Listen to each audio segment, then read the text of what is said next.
നമസ്കാരം. മധു മുല്ലശ്ശേരി നാളെ മുതൽ മോദിക്കു വേണ്ടി പ്രവർത്തിക്കും. ചിറയൻകീഴ് മണ്ഡലം CPM-ൽ നിന്നും പിടിച്ചെടുത്ത് BJP-ക്ക് കൊടുക്കുക എന്നതാണ് ആദ്യ മിഷനായി മധു പ്രഖ്യാപിച്ചിരിക്കുന്നത്. മധു മാത്രമല്ല പോകുന്നത്, മകനും മകളും കൂടെയുണ്ട്. അങ്ങനെ മോദിയുടെ സംഘപരിവാരത്തിലേക്ക് മധുവിന്റെ കുടുംബ പരിവാർ ഒന്നടങ്കം എത്തുന്നു. തന്റേത് വലിയ നായർ കുടുംബമാണ് എന്ന് പറയാനും 82-ൽ പാർട്ടി മെമ്പർഷിപ്പിൽ വന്ന സഖാവിന് അഭിമാനം. ഏരിയ സെക്രട്ടറി ആയിരിക്കെ തന്നെ മധു BJP-യിലേക്ക് മെല്ലെ കാലെടുത്തു വെച്ചിരുന്നു എന്നാണ് വി ജോയി ഇന്ന് പറഞ്ഞത്. മെല്ലെ വെച്ച ആ കാൽ ഉറച്ചു വെക്കാൻ ജോയിയുമായുള്ള ചക്കളത്തി പോരാട്ടം കാരണമായിരിക്കുന്നു. ഇങ്ങനെ എത്ര ഏരിയ സെക്രട്ടറിമാർ താമരയുടെ മധു നുകരാൻ മെല്ലെ കാലെടുത്തു വെച്ച് നിൽപ്പുണ്ട്. MV ഗോവിന്ദന് വല്ല പിടിയുമുണ്ടോ? സന്ദീപ് വാര്യരെ കോൺഗ്രസ് തട്ടിയെടുത്തതിന്റെ ക്ഷീണത്തിൽ നിന്നും BJP-യെ ആശ്വാസ തീരത്തെത്തിക്കുകയാണ് സമ്മേളനകാലത്ത് CPM നേതാക്കൾ. അതിലും MV ഗോവിന്ദന് മറുപടിയുണ്ടോ? വിഭാഗീയത തീർക്കാൻ ജില്ലാ പര്യടനം നടത്തുന്ന MV ഗോവിന്ദൻ നിവൃത്തികേടിന്റെ പര്യായമായി മാറുന്നോ? ഗോവിന്ദന് കൈക്കുകയും BJP-ക്ക് മധുരിക്കുകയും ചെയ്യുന്ന ചേരിമാറ്റങ്ങൾ ഈ സമ്മേളന കാലത്തിന്റെ ആന്റി ക്ലൈമാക്സ് ആകുന്നു. ഈ വിഷയമാണ് സ്പെഷ്യൽ എഡിഷൻ ചർച്ച ചെയ്യുന്നത്. BJP-ക്ക് മധുരിക്കുന്നു.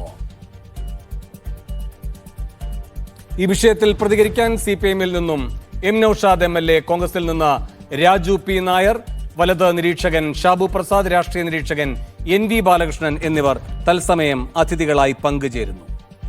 ആദ്യം ശ്രീ രാജു P നായർ. ഇന്നിപ്പോ മധു പറഞ്ഞിരിക്കുന്ന ഒരു കാര്യം, മധു ഇങ്ങനെ CPM വിടുന്നു എന്ന് പറയുമ്പോൾ BJP-യെ പോലെ തന്നെ താല്പര്യത്തോടുകൂടി മധുവിനെ സമീപിച്ചവരുടെ കൂട്ടത്തിൽ കോൺഗ്രസ് ഉണ്ട്, ലീഗുണ്ട്, അൻവറുണ്ട് എന്നൊക്കെയാണ്. അല്പം മുൻപ് പ്രതിപക്ഷ നേതാവ് പ്രതികരിച്ചപ്പോൾ പറയുകയുണ്ടായി, ഇയാൾ നേരത്തെ തന്നെ ഏരിയ സെക്രട്ടറി ആയിരിക്കുമ്പോൾ തന്നെ BJP-യുമായി ആശയവിനിമയം നടത്തുന്നയാളാണ്. അങ്ങനെ ഒരാൾ കോൺഗ്രസിലേക്ക് എങ്ങനെയാണ് വരിക? BJP-യിലേക്കല്ലേ പോവുക എന്ന്. അങ്ങനെയെങ്കിൽ ആര് പറയുന്നതാണ് വിശ്വസിക്കേണ്ടത് ഈ വിഷയത്തിൽ? അല്ല, അതിൽ രണ്ടുപേരെയും അവിശ്വാസം ഉണ്ടെങ്കിൽ CPM-ന്റെ ജില്ലാ സെക്രട്ടറി വിശ്വസിച്ചാൽ മതി. അദ്ദേഹം ഏരിയ കമ്മിറ്റി സെക്രട്ടറി ആയിട്ട് ഇരിക്കുമ്പോൾ തന്നെ BJP-യുമായിട്ട് ബന്ധം പുലർത്തിയിരുന്നു, പാർട്ടിക്ക് നല്ല കൃത്യമായ ബോധ്യമുണ്ട് എന്ന് പറയുമ്പോൾ ഒരു ഏരിയ സെക്രട്ടറിക്ക് BJP ബന്ധവുമായിട്ട് CPM-ൽ ഇരിക്കാൻ കഴിയുന്ന സാഹചര്യം ഇന്നത്തെ കേരളത്തിലെ കമ്മ്യൂണിസ്റ്റ് പാർട്ടിയിൽ എത്തിയിരിക്കുന്നു എന്നുള്ളതല്ലേ എൻ്റെ അർത്ഥം. അപ്പോൾ കൂടുതൽ അതിന് വിശ്വാസത വരുന്നത് പ്രതിപക്ഷ നേതാവിൻ്റെ വാക്കുകൾ തന്നെയാണല്ലോ. മധു മുല്ലശ്ശേരിക്ക് പറയേണ്ടപ്പോൾ പലരെ സംബന്ധിച്ചും പറയേണ്ടി വരായിരിക്കും. അദ്ദേഹം പറഞ്ഞോട്ടെ, അതിനൊന്നും നമുക്ക് ആർക്കും കുഴപ്പമൊന്നുമില്ല. പക്ഷെ പ്രശ്നം നോക്കൂ, ഒരു മഹത്വചനം ഞാൻ ഓർത്തു പോവുകയാണ്. നമ്മുടെ ഇടുക്കിയിൽ നിന്ന് കുറച്ച് നാളുകൾക്ക് മുമ്പ് ഒരു മഹത്വചനം CPM-ന്റെ നേതാവ് പറഞ്ഞിരുന്നു. പോകുമ്പോൾ അവസാനത്തെ ആളും പോകുമ്പോൾ ലൈറ്റ് ഓഫ് ചെയ്ത് പോകണം എന്നുള്ളത്. എന്തായാലും ഇപ്പോഴത്തെ കറണ്ട് ചാർജ് കൂടി കൂട്ടാൻ വേണ്ടി സർക്കാർ തീരുമാനിച്ചിരിക്കുന്ന സമയമാണല്ലോ. അപ്പോൾ ആ മഹത്വചനം എൻ്റെ CPM-ന്റെ സുഹൃത്തിനെ ഞാൻ ഈ ചർച്ചയിൽ തന്നെ ഓർമ്മിപ്പിക്കുകയാണ്. അവസാനത്തെ ആൾ പോകുമ്പോൾ ആ ലൈറ്റ് ഓഫ് ചെയ്യാൻ മറക്കരുത് എന്നുള്ളത്. നോക്കൂ വേണു, പിണറായി വിജയൻ്റെ സാമ്പത്തിക താല്പര്യം അങ്ങ് കേന്ദ്രം മുതൽ താഴത്ത് ബ്രാഞ്ച് വരെ എത്തിയിരിക്കുന്നു. ഇന്ന് കേരളത്തിൽ നടക്കുന്ന പോരാട്ടം, CPM-നകത്ത് നടക്കുന്ന പോരാട്ടം പിണറായിസ്റ്റും കമ്മ്യൂണിസ്റ്റും തമ്മിലുള്ള പോരാട്ടമാണ്. പിണറായിസവും കമ്മ്യൂണിസവും തമ്മിലുള്ള പോരാട്ടമാണ്. ഒരു പാർട്ടി ഇത്രമാത്രം സാമ്പത്തിക താല്പര്യത്തിൽ അകപ്പെട്ടുകൊണ്ട് ലോക്കൽ കമ്മിറ്റി ഭാരവാഹികളെയും അല്ലെങ്കിൽ ഏരിയ കമ്മിറ്റി ഭാരവാഹികളെയും ജില്ലാ നേതൃത്വത്തിൻ്റെയും സംസ്ഥാന നേതൃത്വത്തിൻ്റെയും ആൾക്കാരെ അടിച്ചേൽപ്പിക്കാൻ വേണ്ടി നടത്തുന്ന ശ്രമങ്ങളുടെ ഭാഗമായിട്ട് നടക്കുന്നതാണിത്. ഭൂരിപക്ഷ തീരുമാനത്തിനപ്പുറം പാർട്ടിയുടെ സാമ്പത്തിക താല്പര്യങ്ങൾ നടത്തുന്നതിന് വേണ്ടിയിട്ടുള്ള ശ്രമങ്ങളാണ് നടന്നുകൊണ്ടിരിക്കുന്നത്. ഇപ്പോൾ എൻ്റെ പഞ്ചായത്ത് ഉദയംപേരൂർ പഞ്ചായത്തിലാണ് 73 CPM പ്രവർത്തകർ CPM വിട്ട് കോൺഗ്രസിലേക്ക് ചേർന്ന് ഈ ഒക്ടോബർ 11 അവർക്കെന്തായിരുന്നു പ്രശ്നം? ഉദയംപേരൂരിലെ CPM-ന്റെ നേതൃത്വത്തിൻ്റെ സാമ്പത്തിക താല്പര്യം യഥാർത്ഥ കമ്മ്യൂണിസ്റ്റ് പ്രവർത്തകരെ മാറ്റി നിർത്തി ഇന്ന് മണ്ണു മാഫിയയുടെയും മറ്റ്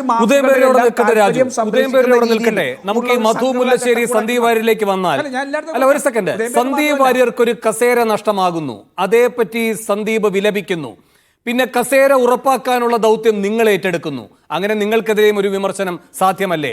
എന്ന് മാത്രമല്ല, അതിലുള്ള നിങ്ങളുടെ ആസൂത്രണ മികവിനെ പറ്റി വലിയ വായ്ത്താരി തന്നെ ഉണ്ടായല്ലോ, മാധ്യമങ്ങളടക്കം പറയുകയുണ്ടായല്ലോ. അത് എത്രമാത്രം ഒരു സീക്രട്ട് മിഷൻ ആയിരുന്നു. കോയമ്പത്തൂരിൽ രഹസ്യ ചർച്ച, ഇവിടെ ഒരു തരത്തിലും ഇതൊന്നും ചോർന്നു പോകാതിരിക്കാനുള്ള ജാഗ്രത, ഇങ്ങനെ നിങ്ങളുടെ പാർട്ടിയിൽ പോലും നിങ്ങൾ പുലർത്താത്ത അത്രയും സൂക്ഷ്മതയും ജാഗ്രതയും നിങ്ങൾ സന്ദീപ് വാര്യരുമായി ബന്ധപ്പെട്ട് കാട്ടുകയുണ്ടായി. എന്ന് മാത്രമല്ല, ആവർത്തിച്ചാണ് പ്രതിപക്ഷ നേതാവ് അടക്കം പറഞ്ഞുകൊണ്ടിരിക്കുന്നത് സന്ദീപിനെ മുൻനിരയിൽ തന്നെ നിർത്തുമെന്ന്.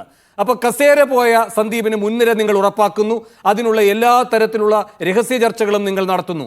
അതുപോലെ കസേര പോയി എന്നറിയുമ്പോൾ മധു മുല്ലശ്ശേരിയും പോകുന്നു, BJPയും അതൊരു അവസരമാക്കി എടുക്കുന്നു. ഇതിൽ നൈതികതയുടെ അംശം എവിടെയാണ്? അല്ല, നൈതികത ഇന്ന് പാർട്ടികൾ മാറുന്നത് ഇന്ന് സ്വാഭാവികമായി മാറിക്കൊണ്ടിരിക്കുന്ന ഒരു സാഹചര്യമാണ്. ഇവിടുത്തെ നൈതികത, കോൺഗ്രസിന്റെ നൈതികത BJPയുടെ വർഗീയ രാഷ്ട്രീയത്തെ ദുർബലപ്പെടുത്തുക എന്നുള്ളതാണ്. കേരളത്തിന്റെ മതേതര മനസ്സതാണല്ലോ. BJP ഒരു കാരണവശാലും ഈ മണ്ണിൽ ശക്തിപ്പെടരുത് എന്നുള്ള കേരളത്തിന്റെ മതേതര മനസ്സാണല്ലോ. പാലക്കാട് പോലും നഗരത്തിനകത്ത് BJPയുടെ ശക്തി കേന്ദ്രങ്ങളിൽ പോലും പത്മജ വേണുഗോപാലുമായി ബന്ധപ്പെട്ട് എന്തുകൊണ്ടൊരു ജാഗ്രത ഉണ്ടായില്ല? അല്ല, ഞാൻ പറയട്ടെ. ഞങ്ങളെ സംബന്ധിച്ച് ഏറ്റവും പ്രധാനം BJPയുടെ വർഗീയ രാഷ്ട്രീയത്തെ ദുർബലപ്പെടുത്തുക. സന്ദീപ് വാര്യർ എന്ന് പറയുന്ന അന്ന് BJPയിലെ യുവാക്കൾക്ക് വലിയ പ്രചോദനമായിരുന്ന, വലിയ ആവേശമായ ഒരു നേതാവ് BJPയിൽ നിന്ന് കോൺഗ്രസിലേക്ക്, BJPയിൽ നിന്ന് പോകുന്ന ഒരു സാഹചര്യമുള്ളപ്പോൾ അയാളെ മതേതര ചേരിയിലേക്ക് എത്തിക്കുക എന്നുള്ളത് കോൺഗ്രസിന്റെ രാഷ്ട്രീയ ഉത്തരവാദിത്തമാണ്. നിങ്ങൾ എന്തിനാ അതിനെ രാഷ്ട്രീയ BJPക്ക് ഒരാൾ കുറയുമ്പോൾ സങ്കടപ്പെടുന്നത് CPM ആണ്, BJPക്കുമാണ്. ഞങ്ങളെ സംബന്ധിച്ചോളം ഞങ്ങളുടെ രാഷ്ട്രീയ നിങ്ങൾ സന്ദീപ് വാര്യരുമായി ബന്ധപ്പെട്ട് നടത്തിയിരിക്കുന്ന നീക്കത്തിന്റെ മതേതര രാഷ്ട്രീയത്തെ ബലപ്പെടുത്തുക എന്ന നിലപാടിന്റെ സാധുതയെ ചോദ്യം ചെയ്യുന്നില്ല. അങ്ങനെയെങ്കിൽ എന്തുകൊണ്ട് അനിൽ ആന്റണിയെ അവിടെ പിടിച്ചു നിർത്തുന്നതിൽ ആ ജാഗ്രത നിങ്ങൾക്ക് പുലർത്താൻ കഴിഞ്ഞില്ല? എന്തുകൊണ്ട് പത്മജയുടെ പോക്ക് നിങ്ങൾക്ക് തടയാൻ കഴിയാതെ പോയി? അല്ല, അനിൽ ആന്റണിയുടെയും പത്മജയുടെയും കാര്യത്തിൽ കോൺഗ്രസിന് വീഴ്ച സംഭവിച്ചിട്ടുണ്ടല്ലോ. കോൺഗ്രസിനെ സംബന്ധിച്ചോളം ആ ജാഗ്രത ഉണ്ടായിരുന്നില്ല എന്നുള്ള നിങ്ങൾക്ക് വിമർശനം ഉണ്ടെങ്കിൽ ഞങ്ങൾ അംഗീകരിക്കുന്നു. പക്ഷെ ഞങ്ങളെ സംബന്ധിച്ചോളം അനിൽ ആന്റണിയും പത്മജയും വെറും 2 വ്യക്തികൾ മാത്രമായിരുന്നു. പാർട്ടിയുടെ ഭാരവാഹികളാണ്, സംശയമൊന്നുമില്ല. അതുകൊണ്ടാണല്ലോ പോയപ്പോൾ ഡ്രൈവർ പോലും ചിലപ്പോൾ വഴിയിൽ നിർത്തി ഇറക്കി വിട്ടിട്ടുണ്ടോ, നിങ്ങൾ പോയിക്കോ, ഞാൻ അങ്ങോട്ട് വരുന്നില്ല എന്ന് പറഞ്ഞത്. സന്ദീപ് വാര്യർ അങ്ങനെയല്ലോ. സുധാകരനെ കണ്ടപ്പോൾ പറഞ്ഞൊരു കാര്യമാണ് പ്രതീകാത്മകമാണ് ആ കൂടിക്കാഴ്ച എന്ന്. എന്താണ് പ്രതീകാത്മകം എന്ന് പറയുമ്പോൾ ഉദ്ദേശിക്കുന്ന രാജു? സുധാകരൻ വരുന്നുണ്ടാകില്ല, പക്ഷെ സുധാകരൻ അടക്കമുള്ളവർക്ക് വരാൻ കഴിയുന്ന ഒരു സാഹചര്യം BJP ഉണ്ടാക്കിയിരിക്കുന്നു. അതാണ് അവർക്ക് പുറത്തേക്ക് കൊടുക്കേണ്ട സന്ദേശം. അതിനൊരു കരുവാക്കി അവർ സുധാകരനെ കാണുന്നു, ആ സന്ദർശനത്തിന്റെ സാധ്യത ഉപയോഗിക്കുന്നു. എന്ന പോലെയാണ് മുൻ മുഖ്യമന്ത്രി മുൻ പ്രതിരോധ മന്ത്രി അടക്കമുള്ള ഏറ്റവും പ്രധാനപ്പെട്ടയാൾ, ഗാന്ധി കുടുംബത്തിന്റെ വിശ്വസ്തൻ AK ആന്റണി, അദ്ദേഹത്തിന്റെ മകനെയാണ് അടിച്ചുകൊണ്ട് പോകുന്നത് അല്ലേ? അതുപോലെ തന്നെ മുൻ മുഖ്യമന്ത്രിയുടെ മകളെയാണ് അടിച്ചുകൊണ്ട് പോകുന്നത്. അത് പ്രതീകാത്മകമാണ്. ഏതൊക്കെ രൂപത്തിൽ നിങ്ങളുടെ കോട്ടയിൽ വിള്ളൽ വീഴ്ത്താൻ കഴിയുമെന്നതിന്റെ നല്ല പാഠവത്തോടെയുള്ള പരീക്ഷണ വിജയങ്ങളായിരുന്നു അത്. നല്ലൊരു മാധ്യമ പ്രവർത്തകനും രാഷ്ട്രീയ നിരീക്ഷകനുമാണ്. അങ്ങ് പറഞ്ഞ അനിൽ ആന്റണിയും പത്മജയും കൊണ്ടുപോയതിനെല്ലാം ശേഷം പത്മജയും അനിൽ ആന്റണിയും കഴിയാവുന്ന രീതിയിലുള്ള കുത്തിത്തിരിപ്പുകൾ മുഴുവൻ പാലക്കാട് നടത്തി നോക്കിയല്ലോ. അവിടെ പാലക്കാട് BJPയുടെ കോട്ടകളെ ഭേദിക്കാൻ കോൺഗ്രസിനും അത് സന്ദീപ് വാര്യരുടെ ഒരു സാന്നിധ്യവും സഹായിച്ചിട്ടുണ്ടെങ്കിൽ മികച്ച രാഷ്ട്രീയ തീരുമാനം ഒരു രാഷ്ട്രീയ നിരീക്ഷകൻ എന്ന രീതിയിൽ വേണു വാഴ്ത്തിപ്പാടേണ്ടത് കോൺഗ്രസിനല്ലേ? ഞങ്ങൾ കേരളത്തിൽ BJPയെ ദുർബലപ്പെടുത്തുന്നു. അതേസമയം CPM എന്താ ചെയ്യുന്നത്? കഴിഞ്ഞ ലോക്സഭാ തെരഞ്ഞെടുപ്പിന്റെ കണക്കെടുത്ത് നോക്കൂ. 11 നിയോജക മണ്ഡലങ്ങളിൽ CPMന്റെ കയ്യിലിരിക്കുന്ന 11 നിയോജക മണ്ഡലങ്ങളിൽ BJP 1-ാം സ്ഥാനത്തെത്തി ഇല്ലേ? കഴക്കൂട്ടം, വട്ടിയൂർ, ആറ്റുകൾ മുതൽ ഇങ്ങോട്ടേക്ക് നോക്കിയാൽ ഇരിങ്ങാലക്കുട, നാട്ടിക മുതൽ ഇങ്ങോട്ട് തൃശ്ശൂരിലെ സീറ്റുകളെല്ലാം CPMന്റെ കയ്യിലിരിക്കുന്ന സീറ്റുകളിൽ CPMന്റെ മന്ത്രിമാർ ഉള്ളിടത്ത് BJP 1-ാം സ്ഥാനത്തെത്തി. ഈ ഉപതെരഞ്ഞെടുപ്പ് നടന്നപ്പോൾ ചേലക്കരയിൽ BJPക്ക് 7% വോട്ട് വർദ്ധിച്ചു, 10,000-ഓളം വോട്ട് BJPക്ക് വർദ്ധിച്ചു. എവിടെയാ?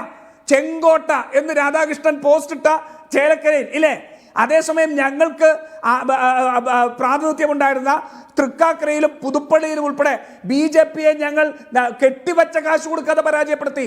വയനാട് BJPയിൽ നിന്ന് ഞങ്ങൾ 50,000-ഓളം വോട്ടുകൾ കുറയ്ക്കുന്ന സാഹചര്യം ഉണ്ടാക്കി ഇല്ലേ? അപ്പൊ കോൺഗ്രസ് ഉള്ളിടത്ത് BJP ദുർബലപ്പെടുത്താനുള്ള രാഷ്ട്രീയ നൈതികത അത് തന്ത്രങ്ങൾ കൊണ്ടും രാഷ്ട്രീയ നീക്കങ്ങൾ കൊണ്ടും ഞങ്ങൾ നടത്തും. അതേസമയം ശരി, രാജു ഈ പറഞ്ഞ ഉദാഹരണങ്ങളൊക്കെ ശരി തന്നെയാണ്, ശരി തന്നെയാണ്, ഒരു സംശയവുമില്ല, ശരി തന്നെയാണ്. 30 സെക്കൻഡ്.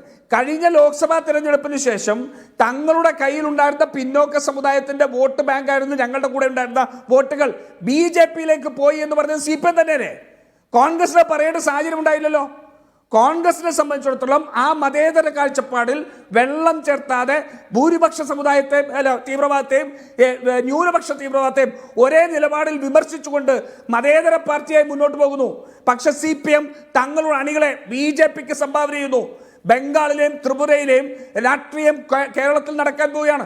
ഞാൻ ഒരു മതേതര വിശ്വാസി എന്നുള്ള നിലയിൽ അതിൽ എനിക്ക് വിഷമമുണ്ട്. കാരണം ഇടതുപക്ഷം അല്ലെങ്കിൽ CPM CPI അവരുടെ സ്ഥാനം ദുർബലപ്പെടുത്തുന്നതോടുകൂടി അവിടെ BJP ശക്തമായി വരുന്നു എന്നുള്ളതും അത് കേരളത്തിന്റെ മതേതരത്വത്തിന് ശരിയല്ല എന്നുള്ളതും ഇടത് സെൻട്രലും ഇടതുപക്ഷവും നിന്നുകൊണ്ടുള്ള സാമ്പത്തിക നയത്തിന്റെ മുൻപുള്ള പോരാട്ടം കേരളത്തിൽ ആവർത്തിക്കപ്പെടണം എന്ന് ആഗ്രഹിക്കുന്ന ഒരു കോൺഗ്രസ്സുകാരനാണ്. ശരി രാജു, അങ്ങനെയൊക്കെ വരാം. ഈ ചർച്ചയിൽ CPM-ന്റെ പ്രതിനിധിയുടെ സാന്നിധ്യം അനിവാര്യമാണ്. M നൗഷാദ് അല്പസമയത്തിനകം ഈ ചർച്ചയിൽ പങ്കുചേരും. ഒരു സാങ്കേതിക തടസ്സമുള്ളതുകൊണ്ട് മാത്രമാണ് അദ്ദേഹം ചേരാൻ വൈകുന്നത്. ശ്രീ ഷാബു പ്രസാദ്, ഇവിടെ ഇപ്പോൾ ഈ BJP-യിലേക്ക് മെല്ലെ കാലെടുത്ത് വെച്ചിരിക്കുകയായിരുന്നു മധു മുല്ലശ്ശേരി എന്നാണ് വി ജോയി പറയുന്നത്. അങ്ങനെ മെല്ലെ കാലെടുത്ത് വെച്ചിരിക്കുന്ന ഒരു ബിപിൻ സി ബാബു ഇപ്പോൾ ഉറച്ച കാൽവയ്പോടെ നിങ്ങളുടെ അടുത്തേക്ക് വന്നു. തൊട്ടു പിന്നാലെ മധു മുല്ലശ്ശേരി വന്നു. അപ്പോൾ ഈ ഏരിയ സമ്മേളനത്തിൽ നിന്നുള്ള ഇറങ്ങിപ്പോക്ക്, ചടുലമായിട്ടുള്ള പ്രതികരണം, അതിന് തൊട്ടു പിന്നാലെ അല്ല ഈ ആശയവിനിമയങ്ങൾ നടന്നിരിക്കുന്നത് എന്നാണോ അത് നൽകുന്ന സൂചന? കൂടുതൽ പേർ ഇങ്ങനെ മെല്ലെ കാലെടുത്ത് വെച്ച് നിൽക്കുന്നതായി നിങ്ങൾക്ക് ബോധ്യമുണ്ടോ? അങ്ങനെയുള്ള കാര്യങ്ങളെപ്പറ്റി ആധികാരികമായിട്ട് പറയാൻ എനിക്കാവില്ല വേണു. കാരണം ഞാൻ BJP-യുടെ ആ ഒരു സർക്കിളിലുള്ളൊരു വ്യക്തിയല്ല. നമ്മൾ പുറത്തു നിന്ന് നിങ്ങളെപ്പോലൊക്കെ തന്നെ പുറത്തു നിന്ന് രാഷ്ട്രീയം നിരീക്ഷിക്കുന്ന ഒരു സാധാരണക്കാരൻ മാത്രമാണ്. പറ്റി പറഞ്ഞോളൂ സാർ. അങ്ങനെയുള്ളൊരു വ്യക്തി മാത്രമാണ് ഞാൻ. അതുകൊണ്ട് നമ്മൾ ഒബ്സർവ് ചെയ്ത് നമുക്ക് കിട്ടുന്ന വിവരങ്ങളുടെ അടിസ്ഥാനത്തിൽ എത്തിച്ചേരുന്ന നിഗമനങ്ങൾ മാത്രമേ എനിക്കിവിടെ പങ്കുവെക്കാൻ കഴിയുകയുള്ളൂ. നോക്കൂ, ഒരു വ്യക്തിയെ ഒരു രാഷ്ട്രീയ അവർ വിശ്വസിക്കുന്ന ഒരു രാഷ്ട്രീയ പാർട്ടിയിൽ ഉറപ്പിച്ച് നിർത്തുന്ന ഘടകങ്ങൾ എന്തൊക്കെയാണ്? പ്രധാനമായിട്ടും അതൊന്ന് ഉറച്ച ഒരു പ്രത്യയശാസ്ത്ര ബോധ്യമാണ്. പിന്നെ 2 എന്ന് പറയുന്നത് അതിൻ്റെ അകത്തുള്ള ചില വ്യക്തികളോടുള്ള ആരാധനയും വ്യക്തിബന്ധങ്ങളുമാണ്. 3ാമത് അവർക്ക് ആ പാർട്ടിയിൽ നിന്നാൽ അവർക്ക് കിട്ടുന്ന പേഴ്സണലായിട്ട് കിട്ടുന്ന ബെനിഫിറ്റ്, ലൈഫ് സെക്യൂർ ആക്കാനുള്ള മാർഗങ്ങൾ, അങ്ങനെയുള്ള സാഹചര്യങ്ങൾ. ഈ 3 ഘടകങ്ങളാണ് ഈ ചില കേസിൽ ഇത് 3ഉം കൂടി അല്ലെങ്കിൽ ഈ 3-ൽ ഏതെങ്കിലും വർക്ക് ചെയ്യുമ്പോഴാണ് ഒരു വ്യക്തി ഒരു പാർട്ടിയിൽ ഉറച്ചു നിൽക്കുന്നത്. ഇപ്പം CPM-നെ സംബന്ധിച്ചിടത്തോളം അവർക്ക് പ്രത്യയശാസ്ത്രം എന്നോ നഷ്ടപ്പെട്ടു, കാലഹരണപ്പെട്ട് കഴിഞ്ഞു. നിങ്ങളൊന്ന് ശ്രദ്ധിച്ചാൽ മനസ്സിലാകും. ഈ CPM-കാർ കമ്മ്യൂണിസം പറഞ്ഞിട്ട് എത്ര കാലമായി വീണു? അവർ പ്രത്യയശാസ്ത്ര ചർച്ചകൾ അല്ലെങ്കിൽ ആ പ്രത്യയശാസ്ത്രം പറഞ്ഞിട്ട് എത്ര കാലമായി? നമ്മൾ ശ്രദ്ധിച്ചാൽ മനസ്സിലാവും. അതായത് EMS-ൻ്റെയും ഗോവിന്ദപിള്ളയുടെയും ഒക്കെ ആ തലമുറ അസ്തമിച്ചതിന് ശേഷം, അതിനു മുമ്പ് തന്നെ ലോകത്ത് തന്നെ കമ്മ്യൂണിസം കാലഹരണപ്പെട്ടു. വീണ്ടും കുറച്ചു കാലം അവർ ആ ഒരു പാരമ്പര്യത്തിൽ ഇങ്ങനെ നിന്നിരുന്നു. അതിനുശേഷം CPM-ൽ പ്രത്യയശാസ്ത്രം എന്ന് പറയുന്ന സാധനം ഇല്ല. മറ്റൊന്ന് പിന്നെ അവിടെ ഉണ്ടായിരുന്നു പറഞ്ഞാൽ വ്യക്തിബന്ധങ്ങളായിരുന്നു. ആ വ്യക്തിബന്ധങ്ങളും ഇന്ന് കമ്മ്യൂണിസ്റ്റ് പാർട്ടിയിലില്ല. പിന്നെയുള്ളത് എന്താണ്? ജീവിത സൗകര്യങ്ങൾ അല്ലെങ്കിൽ അവനവൻ്റെ ജീവിതം മെച്ചപ്പെടുത്താനുള്ള മാർഗങ്ങൾ. അത് കുറേ പേർക്ക് കിട്ടുന്നുണ്ട്. അത് കിട്ടാത്തവർ, അതും കൂടി കിട്ടാത്തവർ, അവരെ ആ പാർട്ടിയിൽ ഉറപ്പിച്ച് നിർത്തേണ്ട ഘടകങ്ങളെല്ലാം ഇല്ലാതാകുമ്പോൾ സ്വാഭാവികമായിട്ടും അൺസ്റ്റേബിളാകും. ആ അൺസ്റ്റേബിളാകുമ്പോൾ അവർ വേറെ കര തേടും. ഇതാണ് യാഥാർത്ഥ്യം. ഇതാണ് സംഭവിക്കുന്നത്. കോൺഗ്രസ്സിലും സംഭവിക്കുന്നത് അത് തന്നെയാണ്. ഇങ്ങനെയാണ് കോൺഗ്രസ് പാർട്ടി ഇന്ത്യയിൽ പല സംസ്ഥാനങ്ങളിലും ഇല്ലാതായത്. ഉത്തർപ്രദേശ്, അല്ല ശ്രീ ഷാബു പ്രസാദ്, ഇപ്പൊ നമ്മൾ കേരളത്തിലെ കാര്യമാണല്ലോ ചർച്ച ചെയ്യുന്നത്. ഇവിടെ അങ്ങനെയെങ്കിൽ ഈ സന്ദീപ് വാര്യർ അങ്ങോട്ടേക്ക് പോയത് വലിയൊരു വീഴ്ചയായി. വിവിധ നേതാക്കന്മാർ തന്നെ അതിനുശേഷം പ്രതികരിക്കുകയുണ്ടായിട്ടുണ്ടോ? നിങ്ങളുടെ പാർട്ടിയുടെ BJP-യുടെ നേതാക്കന്മാർ അപ്പോൾ എന്ന് മാത്രമല്ല ഇ.പിയുടെ കാര്യത്തിലും ഈ കഴിഞ്ഞ ദിവസവും ബി ഗോപാലകൃഷ്ണൻ പറയുകയുണ്ടായല്ലോ, ഒരല്പം സാവകാശം കാണിക്കണമായിരുന്നു അതിൽ. അങ്ങനെയെങ്കിൽ ഇ.പിയെ നമുക്ക് ബി.ജെ.പിയുടെ തന്നെ ഏതെങ്കിലും ഒരു സംസ്ഥാനത്തെ നിരീക്ഷക പ്രതിനിധിയായിട്ടോ അല്ലെങ്കിൽ ഒരു ഗവർണറായിട്ടോ ഒക്കെ ഇരുത്താമായിരുന്നു എന്ന്. അപ്പോൾ ഇ.പിയുടെ കാര്യം ഇവിടെ നിൽക്കട്ടെ, ഈ സന്ദീപ് വാര്യർ പോയത് അങ്ങ് ചൂണ്ടിക്കാട്ടുന്ന 3 ഘടകങ്ങളിൽ ഏത് പ്രശ്നം കാരണമായിരുന്നു? അതുതന്നെയാണ് ഞാൻ അതിലേക്ക് തന്നെ വരാം. ഈ വ്യക്തികൾക്കും ഈ സംഭവം ഉണ്ടാവണം. ആ വ്യക്തികൾക്കൊരു പ്രത്യയശാസ്ത്ര കമ്മിറ്റ്മെൻ്റ് ഉണ്ടാവണം, അല്ലെങ്കിൽ അവർക്ക് ഉറച്ച വ്യക്തിബന്ധങ്ങൾ ഉണ്ടാവണം, അല്ലെങ്കിൽ അവരുടെ ജീവിതം മെച്ചപ്പെടുത്താനുള്ള സാഹചര്യമുണ്ട്. ഇത് 3 സന്ദീപ് വാര്യർക്ക് അതിൻ്റെ അത് കിട്ടുന്നില്ല എന്നുള്ള തോന്നലിൽ നിന്നാണ് സന്ദീപ് വാര്യർക്ക് ഒരു തരത്തിലുള്ള പ്രത്യയശാസ്ത്ര ബോധ്യമോ കമ്മിറ്റ്മെൻറ്റോ ഉണ്ടായിരുന്നില്ല. അത് യാതൊരു സംശയവുമില്ല. ഞാൻ വളരെ വ്യക്തിപരമായിട്ട് തന്നെ എനിക്ക് നന്നായിട്ട് അറിയാവുന്നതുകൊണ്ട് കൺവിൻസ്ഡ് ആയിട്ട് പറയുന്ന കാര്യമാണത്. മറ്റൊന്ന്, അയാൾക്ക് ഈ പ്രസ്ഥാനത്തിലെ വ്യക്തികളുമായിട്ടോ അല്ലെങ്കിൽ ഏതെങ്കിലും തരത്തിൽ അങ്ങനെ ഒരു ബന്ധവും അദ്ദേഹത്തിന് ഉണ്ടായിരുന്നില്ല. ഉണ്ടായിരുന്നു പറഞ്ഞാൽ അങ്ങനെ ഉണ്ടായിരുന്നുവെങ്കിൽ ഇപ്പം ഒരു കാര്യം പറയാൻ വേണു, പാർട്ടി മാറുന്നതും അല്ലെങ്കിൽ ഇഷ്ടമുള്ളൊരു പാർട്ടിയിലേക്ക് പോകുന്നതൊക്കെ നമുക്ക് മനസ്സിലാക്കാം. സ്വാഭാവികമായിട്ട് ഇന്ത്യയിൽ എത്രയോ കാലങ്ങളായിട്ട് സംഭവിക്കുന്നതാണ്. പക്ഷെ ഒരു പാർട്ടിയിൽ നിന്നും മറ്റൊരു പാർട്ടിയിലേക്ക് പോയി തൊട്ടടുത്ത ദിവസം ഈ കമ്പ്യൂട്ടറിൻ്റെയൊക്കെ മെമ്മറിയൊക്കെ അങ്ങോട്ട് മാറ്റി ഫോർമാറ്റ് ചെയ്തിട്ട് പുതിയ സോഫ്റ്റ്വെയർ അപ്ലോഡ് ചെയ്യുന്നത് പോലെ ഒരു വ്യക്തിക്ക് ഒരു രാത്രി കൊണ്ട് മാറാൻ കഴിയുമോ? കഴിയില്ല. നമ്മൾ കണ്ടിട്ടുള്ളതാണല്ലോ, ഇവിടെ എത്രയോ പേര് ഒരു പാർട്ടി വിട്ട് മറ്റൊരു പാർട്ടിയിലേക്ക്. ഇപ്പോൾ പത്മജ വേണുഗോപാൽ BJPയിലേക്ക് വന്നു. പത്മജ വേണുഗോപാൽ പറഞ്ഞത് എന്താണ്? ഇവിടുത്തെ അസ്വാരസ്യങ്ങളെ പറ്റിയും അങ്ങനെയുള്ള കാര്യങ്ങൾ മാത്രമാണ് പറഞ്ഞത്. അല്ലാതെ കോൺഗ്രസിൻ്റെ അവർ ഇത്രയും കാലം പിന്തുടർന്ന് പറയുന്ന കോൺഗ്രസിൻ്റെ അടിസ്ഥാന മൂല്യങ്ങൾ അല്ലെങ്കിൽ അങ്ങനെയുള്ള കാര്യങ്ങളെപ്പറ്റി അവരൊന്നും പറഞ്ഞിട്ടില്ല. അവർ സോണിയാഗാന്ധിയെയോ അല്ലെങ്കിൽ നെഹ്റു കുടുംബത്തിനെയോ ഒന്നും പറഞ്ഞിട്ടില്ല. ഈ കേരളത്തിലെ ഇഷ്യൂസ്, അവർക്ക് ആ അൺസ്റ്റെബിലിറ്റി, അവരുടെ ആ ഇൻസെക്യൂരിറ്റി, അതാണ് കാരണം. അബ്ദുള്ള കുട്ടി BJPയിലേക്ക് വന്നു, അനിൽ ആൻ്റണി BJPയിലേക്ക് വന്നു. അവരാരെങ്കിലും ഈ ഒരു രാത്രി ഇരുട്ടി വെളുക്കുമ്പോഴേക്ക് ഈ സന്ദീപ് വാര്യരെ പോലൊരു മാറ്റം അല്ലെങ്കിൽ ഈ രീതിയിൽ ചെയ്തിട്ടുണ്ടോ? അതിൻ്റെ അർത്ഥം വളരെ സിമ്പിളാണ്. സന്ദീപ് വാര്യർക്ക് BJPയിൽ നിൽക്കുമ്പോഴും ഈ പറഞ്ഞ കാര്യങ്ങളൊന്നും ഉണ്ടായിരുന്നില്ല. ശരിയാണ്, അദ്ദേഹത്തിന് സാമൂഹ്യ മാധ്യമങ്ങളിൽ കുറച്ച് പിന്തുണയുണ്ടായിരുന്നു. സാമൂഹ്യ മാധ്യമങ്ങളിൽ ഫേസ്ബുക്കിൽ കുറേ ലൈക്കുകളും കമൻറ്റുകളും ഒക്കെ അദ്ദേഹത്തിന് കിട്ടിയിരുന്നു. അദ്ദേഹത്തിന് കാര്യം ഇതിൻ്റെ അകത്തൊക്കെയുള്ള പെർഫോമൻസ് കാണുമ്പോൾ അയാൾക്ക് നന്നായിട്ട് സംസാരിക്കാൻ അറിയാം. ചാനലിലെ പെർഫോമൻസ് കാണുമ്പോൾ അത് കാണുന്ന യുവതലമുറ ഇദ്ദേഹം എന്തോ സംഭവമാണെന്ന് വിചാരിച്ച് അങ്ങനെ ചെയ്തിരുന്നു. പക്ഷേ സന്ദീപ് വാര്യർക്ക് അദ്ദേഹത്തിനെ സപ്പോർട്ട് ചെയ്തവരോടോ അദ്ദേഹം നിൽക്കുന്ന പ്രസ്ഥാനത്തിനോടോ അതിൻ്റെ ലീഡർഷിപ്പിനോടോ അതിൻ്റെ പ്രത്യയശാസ്ത്രത്തോടോ ഒരു കമ്മിറ്റ്മെൻറ്റും ഉണ്ടായിരുന്നില്ല. അത് ഇതിൻ്റെ അകത്ത് നിന്നാൽ എനിക്ക് നാളെ ഒരു MLA ആകാമെന്നോ അല്ലെങ്കിൽ ഒരു കസേര കിട്ടുമെന്നോ ഉണ്ടായിരുന്ന ആ ഒരു പ്രതീക്ഷയും കൂടി പോയപ്പോൾ സന്ദീപ് വാര്യരെ BJPയിൽ നിർത്തിയിരിക്കുന്ന ഘടകങ്ങളെല്ലാം ഇല്ലാതായി.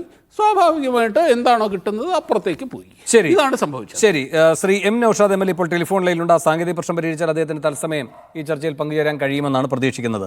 ശ്രീ M. നൗഷാദ്, ഇപ്പോൾ ആലപ്പുഴയിലെ ഒരു ഏരിയ കമ്മിറ്റി അംഗം, അതിന് തൊട്ടു പിന്നാലെ ഇപ്പോൾ തിരുവനന്തപുരത്ത് ഒരു ഏരിയ കമ്മിറ്റി സെക്രട്ടറി തന്നെ ഇങ്ങനെ BJPയിലേക്ക് ഓരോരുത്തരായി പോകുന്ന സാഹചര്യത്തിൽ ഒരു ഉത്തരവാദിത്വം വേണമല്ലോ.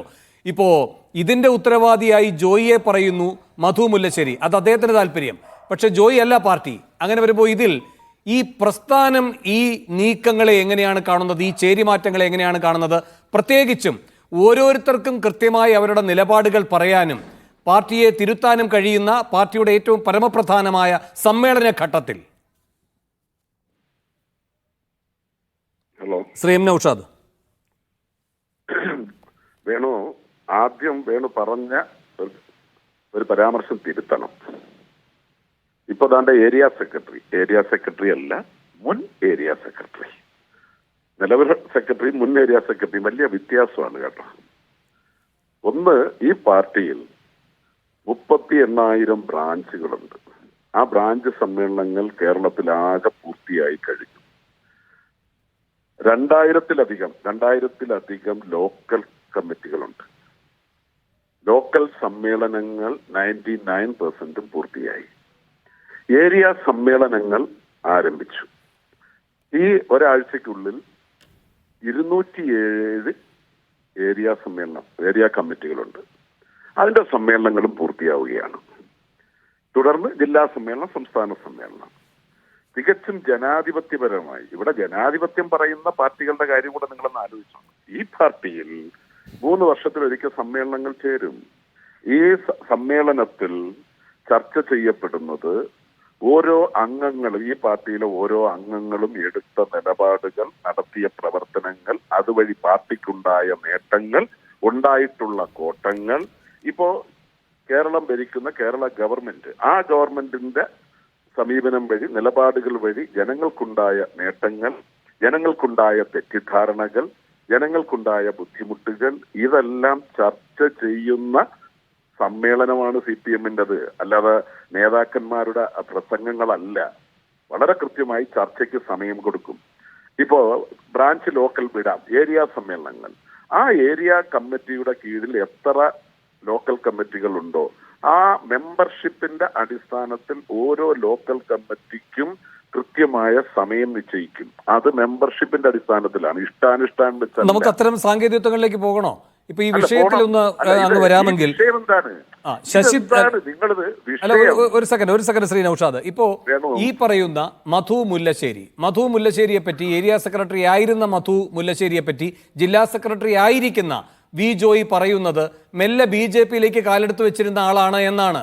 അപ്പോൾ ഈ ഒരു ഏരിയ സെക്രട്ടറിയുടെ ഇത്തരം ഒരു ചുവടുമാറ്റത്തെ പറ്റി യാതൊരു ധാരണയും ഉണ്ടാകാതിരിക്കുക, ആ ഏരിയ സെക്രട്ടറി പിന്നീട് ചേരി മാറുമ്പോൾ ഇപ്പോൾ നടപടി ഉണ്ടാകില്ല, കുറച്ച് കഴിഞ്ഞിട്ട് അതിൻ്റെ തീരുമാനമെടുക്കുമെന്ന് പറയുക, അയാൾ പോകുമെന്ന് ഉറപ്പായി കഴിയുമ്പോൾ മാത്രം പുറത്താക്കുക, അയാളുടെ മകനും പോകുന്നുവെന്ന് അയാൾ പറഞ്ഞതിന് ശേഷം പിന്നെ DYFI അവിടെ നിന്ന് പുറത്താക്കുക. ഇങ്ങനെ എന്തുകൊണ്ടാണ് ഈ നടപടികൾ വൈകുന്നത്? ഈ പ്രതിരോധത്തിലേക്ക് പാർട്ടി എത്തിക്കുന്ന സാഹചര്യം മുൻകൂട്ടി കണ്ടുകൊണ്ടുള്ള നടപടികൾ എടുക്കാൻ മുതിരാത്തത്? വേണു, CPM-ന്റെ സംഘടനാ രീതിയെക്കുറിച്ചുള്ള ഒരു അജ്ഞത കൊണ്ടാണ് വേണു ഈ അഭിപ്രായ പ്രകടനങ്ങൾ നടത്തുന്നത്. കാരണം ഒരു സഖാവിനെതിരെ ആക്ഷേപം വന്നാൽ, അല്ലെങ്കിൽ ആരോപണം പാർട്ടിക്കുള്ളിൽ വന്നാൽ, അത് പിറ്റേന്ന് കമ്മിറ്റി കൂടി പരിഹരിക്കലല്ല, തീർപ്പാക്കുകയല്ല.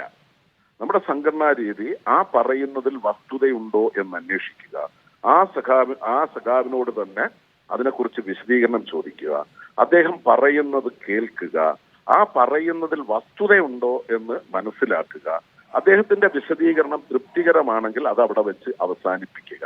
അത് തൃപ്തികരമല്ല എന്നുണ്ടെങ്കിൽ കമ്മിറ്റി കൂടിയിട്ട് സ്വാഭാവികമായിട്ടും അതിനെക്കുറിച്ച് അന്വേഷണം നടത്തുക.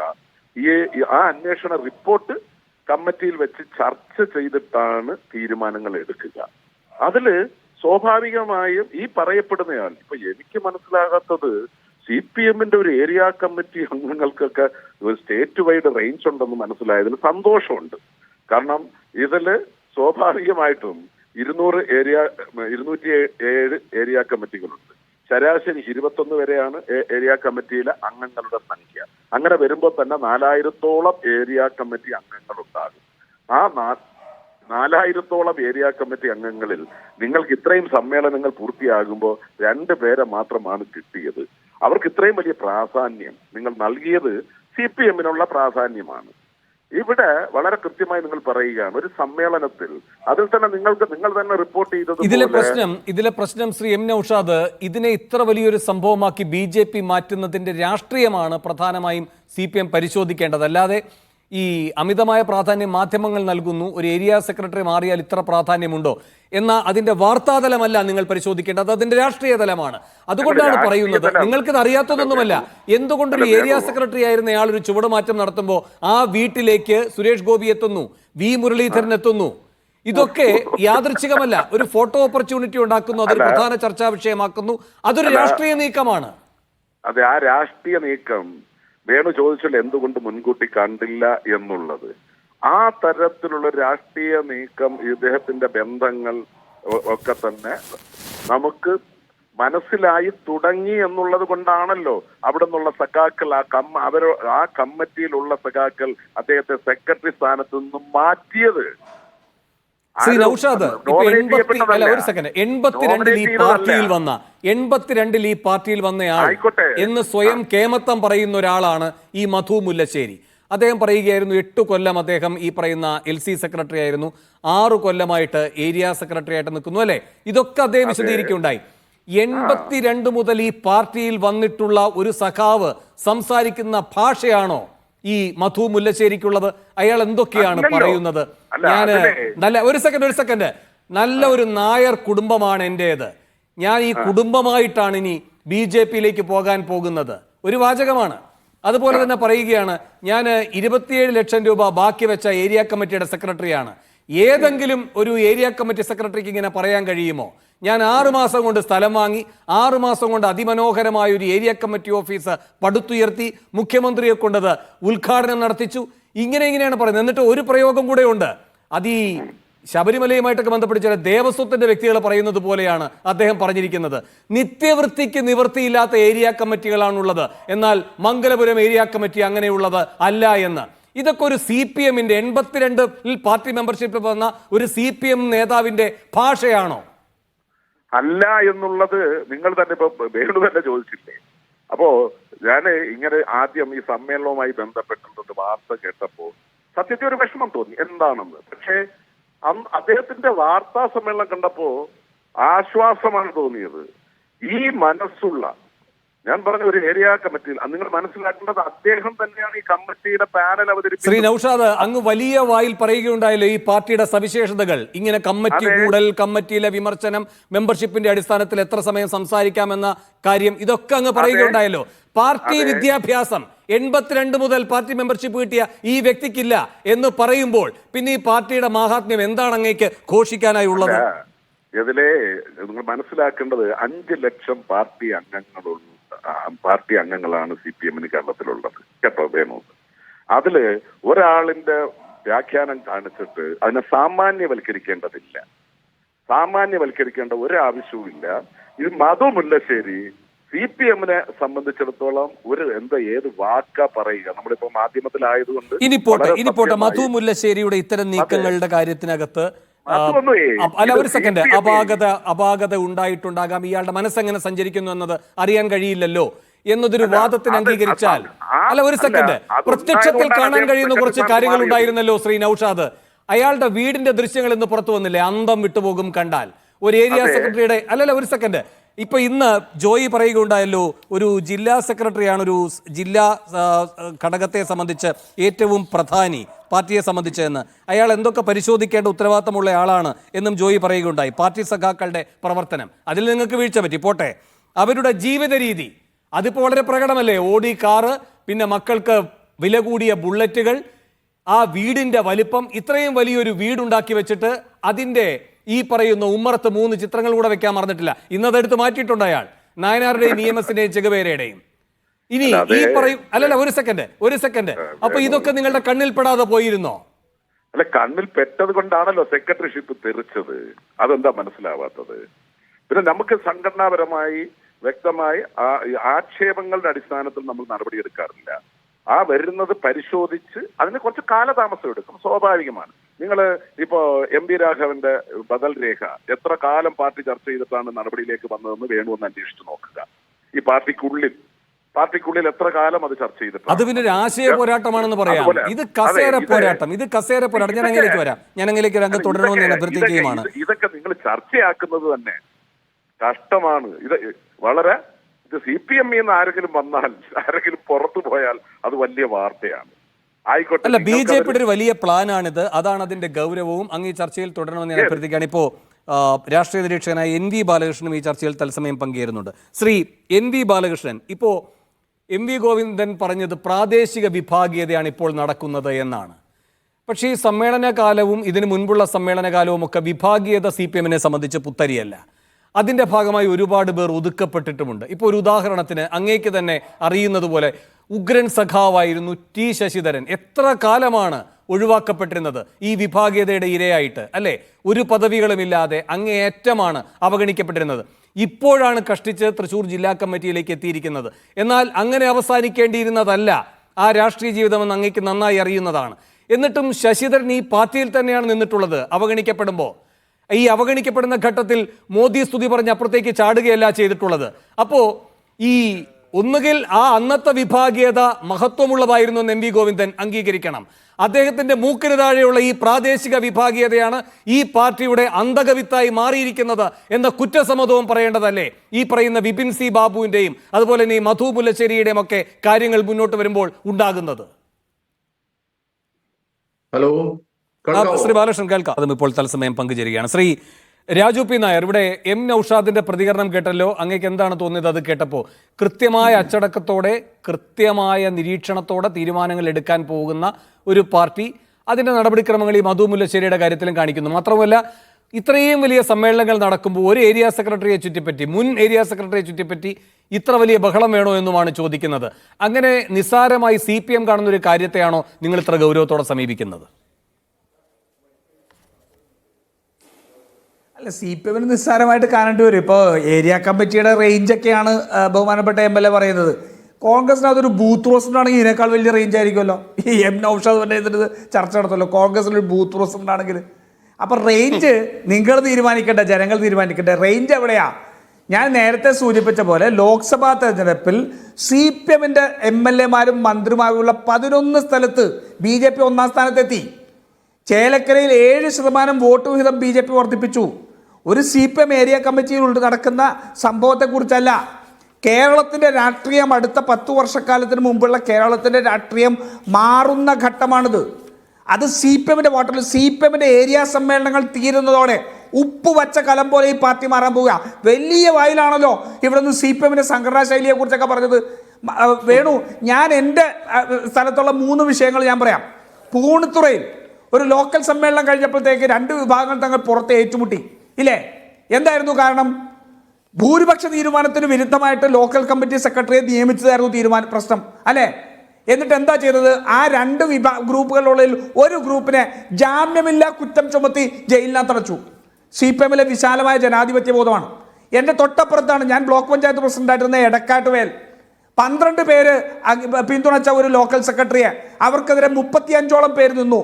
ആ 35 പേരോളം പേര് ആ ലോക്കൽ സമ്മേളനത്തിൽ നിന്ന് ഇറങ്ങിപ്പോയി. 12 പേര് പിന്തുണച്ച ആള് ഏരിയ ലോക്കൽ സെക്രട്ടറിയായി മാറി. CPMൽ സാമ്പത്തിക താല്പര്യങ്ങൾക്കപ്പുറം മറ്റൊന്നുമില്ല. ഏത് നടപടിയെക്കുറിച്ചാണ് ഇവർ പറയുന്നത്?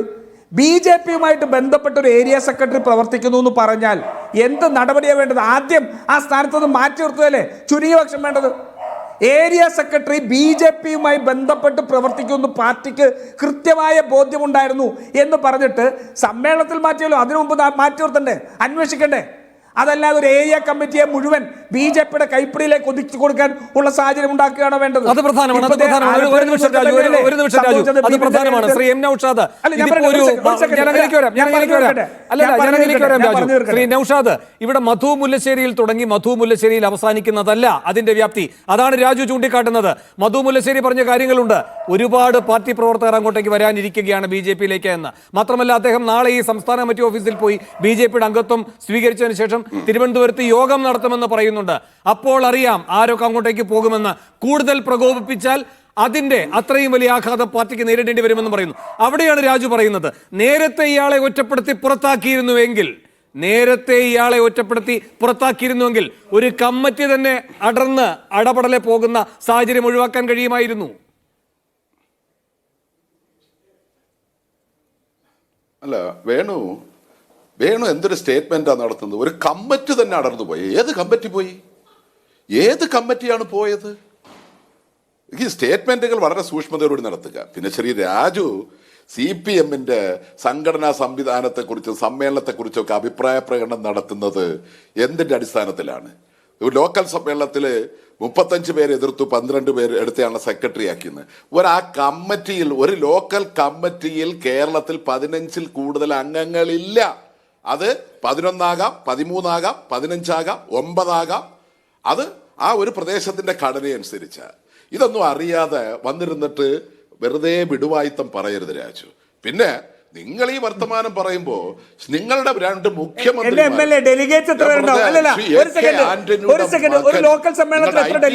കൺവീനർ ശ്രീ വേണു ഒന്ന് ചോദിക്കേ, അങ്ങനെ പറഞ്ഞു പോകാൻ അനുവദിക്കല്ലേ? എന്തെങ്കിലുമൊക്കെ വൃത്തികേട് പറഞ്ഞു പോകാൻ അനുവദിക്കല്ലേ? ഒരു ലോക്കൽ സമ്മേളനത്തിൽ എത്ര പ്രതിനിധികളുണ്ടാവും?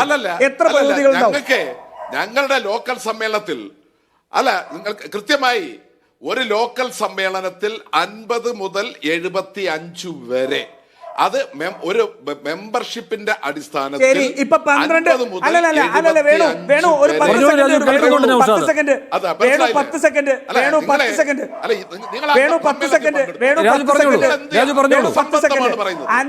75 വരെ 50 മുതൽ 75 വരെ പ്രതിനിധികളുള്ള ലോക്കൽ സമ്മേളനത്തിൽ 12 പേര് അനുകൂലിച്ചാണ് ലോക്കൽ കമ്മിറ്റി സെക്രട്ടറി, 35 പേര് ഇറങ്ങിപ്പോയി എന്ന് പറഞ്ഞപ്പോൾ ഞാൻ വിടുവായത്തം പറയുന്ന MLA നിങ്ങൾ വിഡ്ഢിയാവരുത്.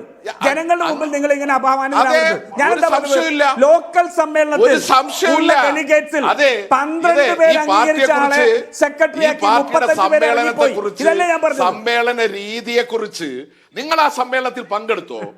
നിങ്ങൾക്ക് എന്തിന്റെ അടിസ്ഥാനത്തിലാണ് വെറുതെ വന്നിരുന്നിട്ട് അനാവശ്യ വർത്തമാനം പറയുന്നത്? ആ ഗതികേട് ജന്മത്തൊരിക്കലും ഉണ്ടാവരുതെന്ന് ആഗ്രഹിക്കുന്ന ഒരാളാണ് ഞാൻ. ആ ഗതികേട്, ആ ലോക്കൽ സമ്മേളനത്തിൽ പങ്കെടുക്കുന്ന ഗതികേട് എനിക്ക് ജന്മത്തൊരിക്കലും ഉണ്ടാവരുത് എന്ന് ആഗ്രഹിക്കുന്ന ഒരാളാണ് ഞാൻ. കൂടുതൽ വർത്തമാനമൊന്നും പറയാം. അല്ല ശ്രീ നൗഷാദ്, അല്ല സാങ്കേതികമായി അങ്ങ് പറയുന്നത് ശരിയാണ്. സാങ്കേതികമായല്ല, അല്ല രാഷ്ട്രീയമായും അങ്ങ് പറയുന്നത് ശരിയാണ്. ഒരു കമ്മിറ്റി അപ്പാടെ അടർന്നു പോയി എന്ന് അങ്ങനെയല്ല ഉദ്ദേശിച്ചത്. ഒരു കമ്മിറ്റി അപ്പാടെ അടർന്നു പോയി എന്നല്ല അങ്ങനെ പറയുമ്പോൾ ഉദ്ദേശിച്ചത്. തിരുത്തുന്നു. അത്രയും വലിയ സ്വാധീനം അദ്ദേഹത്തിനുണ്ട് എന്നും അങ്ങനെ ആ കമ്മിറ്റിയുടെ ഭാഗമായിരുന്ന ഒരുപാട് പാർട്ടി അംഗങ്ങൾ അപ്പുറത്തേക്ക് പോകുമെന്നുമാണ് മധു മുല്ലശ്ശേരി പറയുന്നത്. തിരുവനന്തപുരത്ത് യോഗം വിളിക്കുമെന്നും. അതല്ല രാജു ചൂണ്ടിക്കാട്ടുന്ന കാര്യം എന്ന് പറയുന്നത്, അല്ല ഒരു സെക്കൻഡ്, അങ്ങ് ഈ പറയുന്ന സംഘടനയുടെ ഈ സംഘടനാ സംവിധാനങ്ങളെല്ലാം സാവകാശമെടുത്താണ് കാര്യങ്ങൾ ചെയ്യുന്നത് എങ്കിൽ ഇതിലെ കുലംകുത്തികൾക്ക്, നിങ്ങളുടെ വാക്കാണ് കേട്ടോ, ഇതിലെ കുലംകുത്തികൾക്ക് കൃത്യമായി അടുത്ത രാഷ്ട്രീയ അഭയകേന്ദ്രങ്ങളിൽ സ്ഥാനമുറപ്പിക്കാൻ സാങ്കേതികമായി അവർക്ക് കിട്ടുന്ന സാവകാശമാണത്. അവിടെയാണ് രാജു പറയുന്നത് അതിവേഗത്തിൽ ആ നടപടിയെടുത്ത് ഇയാളെ മാറ്റി നിർത്തണമായിരുന്നു, വലിയ അവകാശവാദങ്ങൾക്ക് ഇട കൊടുക്കാതെ. അങ്ങനെ വലിയ അവകാശവാദങ്ങൾക്ക് ഇട കൊടുക്കാതെ ഒറ്റയാനായിട്ടാണ് മധു മുല്ലശ്ശേരി നിന്നിരുന്നത് എങ്കിൽ ശ്രീ നൗഷാദ് എന്തായാലും അവിടെ വി മുരളീധരൻ ചെല്ലില്ല, സുരേഷ് ഗോപി ചെല്ലില്ല, ഇത്ര വലിയ വരവേൽപ്പ് സംഘടിപ്പിക്കില്ല.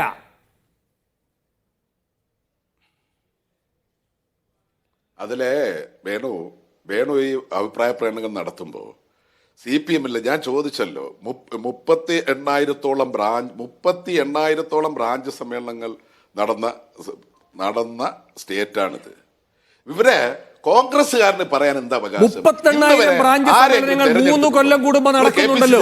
ഒരു സമ്മേളനകാലം പറയൂ, ഇങ്ങനെ BJP-യിലേക്ക് ചേരിമാറ്റം നടത്തി ഏരിയ സമ്മേളനത്തിൽ നിന്ന് കസേര കിട്ടുന്നില്ല എന്ന് വന്നപ്പോ നേരെ BJP പാളയത്തിലേക്ക് പോയ ഒരു സമ്മേളനകാലം പറയൂ. അത് വരും. ഈ പാർട്ടിയിൽ നിങ്ങൾ മനസ്സിലാക്കേണ്ടത്, ഈ പാർട്ടിയിൽ നിൽക്കുന്നവരെ ഈ വളരെ കൃത്യമായി രാഷ്ട്രീയമായും സംഘടനാപരമായും ആയുധവൽക്കരിക്കേണ്ടതിന്റെ ആവശ്യകത, അതുപോലെ തന്നെ ഒരു വിഷയങ്ങൾ ഉണ്ടാകുമ്പോൾ അത് അടിയന്തരമായി ഇടപെട്ട് പരിഹരിക്കേണ്ടതിന്റെ ആവശ്യകതയൊക്കെ ഞങ്ങൾക്ക് നല്ല ബോധ്യമുണ്ട്. നിങ്ങളിപ്പോൾ ഇവിടെ സൂചിപ്പിച്ച ഇന്നല്ലല്ലോ, ഈ വിഷയം ഉണ്ടാകുന്നതിന് മുമ്പ് തന്നെ ഗോവിന്ദ മാഷ് പറഞ്ഞ എന്താണ്, CPM-ൽ നിങ്ങൾ നേരത്തെ ശശിധരന്റെ കാര്യം ചോദിച്ചു. ഒരു കമ്മ്യൂണിസ്റ്റ് ബോധമുണ്ടെങ്കിൽ ശശിധരൻ ഇപ്പോൾ പാർട്ടി DC മെമ്പറാണ്. നിങ്ങൾ മനസ്സിലാക്കുക, ഈ പാർട്ടിയിൽ എത്ര പേരെ നടപടിയെടുത്തിട്ടുണ്ട്? ഞാനും നടപടിക്ക് വിധേയനായിട്ടുള്ള ആളാണ്. വളരെ ചെറുപ്പത്തിലെ പാർട്ടിക്ക് നടപടിക്ക് വിധേയനായിട്ടുള്ള ആളാണ്. ഈ പാർട്ടി സംഘടനയിൽ പാർട്ടിക്ക് ഹിതകരമല്ല എന്ന് തോന്നുന്ന പ്രവൃത്തി നമ്മുടെ ഭാഗത്തു നിന്നുണ്ടായാൽ ഈ പാർട്ടി നടപടിയെടുക്കും. അതിനൊരു സംഘടനാ സംവിധാനമുണ്ട്. ആ സംവിധാനം അതിലൊന്നും തർക്കമില്ല. അതൊക്കെ ഇപ്പോൾ ദുരുപയോഗം ചെയ്യപ്പെടുന്ന സാഹചര്യം BJP-ക്ക് സഹായകമാകുന്നു. ബിജെപിയുടെ റിക്രൂട്ട്മെന്റ് ശാലയായി CPM-ന്റെ സംഘടനാ സമ്മേളനകാലം മാറുന്നുണ്ടോ എന്നതാണ് പരമപ്രധാനമായ ചോദ്യം. ശ്രീ നൗഷാദ്, അതാണ് പരമപ്രധാനമായ ചോദ്യം. BJP-യുടെ റിക്രൂട്ട്മെന്റ് ശാലയായി നിങ്ങളുടെ സമ്മേളനകാലം മാറുന്നുണ്ടോ എന്നതാണ് പ്രശ്നം. രാജു ഇവിടെ ശ്രീ നൗഷാദ് പറയുകയുണ്ടായി, ഇയാളുടെ മനസ്സിനകത്ത് കയറി ഇയാളുടെ രാഷ്ട്രീയ ചേരിമാറ്റം പരിശോധിക്കാൻ കഴിയില്ല എന്ന്. ഈ ബഹുനില മാളിക ഇവരുടെ ആരുടെയും ശ്രദ്ധയിൽപ്പെടാതെ പോവുകയായിരുന്നോ? എന്തുകൊണ്ടാണ് ഈ മധു മുല്ലശ്ശേരി ആവർത്തിച്ച് പറഞ്ഞുകൊണ്ടിരിക്കുന്നത് കടകംപള്ളിയുടെ കാലത്ത് എനിക്ക് പ്രശ്നങ്ങൾ ഉണ്ടായിരുന്നില്ല എന്ന്? ഒരേ തൂവൽ പക്ഷികളായതുകൊണ്ടല്ലേ? അല്ലേ? ഇപ്പൊ ജോയി എന്ന് പറയുന്നത് അഴിമതി വിരുദ്ധമായ ഒരു പ്രതീകമായതുകൊണ്ടാകണം എന്നില്ല. ജോയിയുടെ താല്പര്യം മറു രീതിയിൽ പോകുന്നു. ആ കമ്മിറ്റി പിടിച്ചെടുത്ത് നിലനിർത്തേണ്ടത് അടക്കമുള്ള ആവശ്യങ്ങൾ ജോയിക്കുണ്ട്. അവിടെ ഒരു സെക്കൻഡ് ശ്രീ നൗഷാദ്, രാജുവിനോടാണ് ചോദ്യം. അവിടെ ഉണ്ടാകുന്ന സ്വത്ത് തർക്കമാണോ, അതിന്റെ വീതം വെപ്പ് തർക്കമാണോ ഈ മധു മുല്ലശ്ശേരിയുടെ ഒരു സെക്കൻഡ് മധു മുല്ലശ്ശേരിയുടെ മനംമാറ്റം എന്ന രൂപത്തിൽ പുറത്തു വരുന്നത്? രാജു അങ്ങനെയൊക്കെ വരാം. ശ്രീ നൗഷാദ്, ഒരു സെക്കൻഡ് നൗഷാദ്,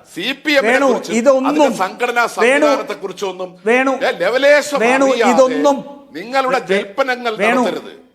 ശ്രീ നൗഷാദ് അങ്ങ് സഹകരിക്കണം. അങ്ങേക്ക് ധാരാളം സംസാരിക്കാൻ സമയം തന്നാണ്. രാജു പറയട്ടെ. ശ്രീ നൗഷാദ് അങ്ങയിലേക്ക് വരാം.